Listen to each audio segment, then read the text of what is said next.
İnəşəş verdik balam, sen bilen bize Kataram geldik. Bir de məni əkədəb çakırmayaqsın, bir de çakırma əkədəb, aç mümkün emas bir de. Apanla xatırama, bize komandirov gedəmiz. Yaxşımı balam? Yaxşı ektama. Excuse me, 1 minute please. Ne? Van yetini yazdıracak yok şey de. Dem olsak dem alaremiz Katar'da.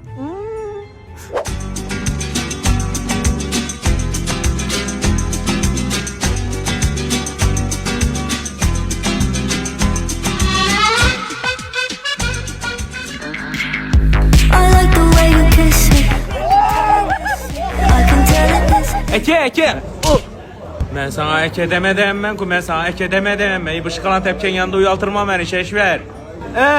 Şeşverine şikalant yanında ursaz uyalmışsınız. Lakin ben eke desem uyalasın sen. Eke akı bula İngiliz seni düşünmüydü ki. Ne oldu neyse? Fatkir deyim mi İngilizce'le ben?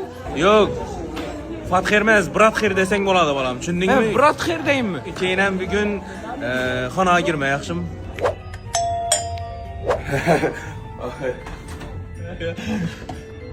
La havle ve la kuvvete illa billah.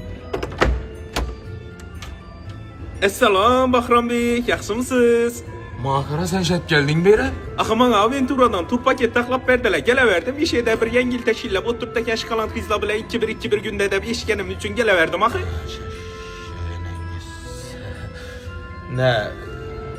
Bu Makaran herkesi bir savol verəmən nasıl? beraber hava. Siz hazır neydəsiz? Katar'da mı? Siz Katar'da məssiz. Siz Xatardasız. Kaçıp durun indi, içandakilerin ağzında bir iki mutlu işim var adam. Beni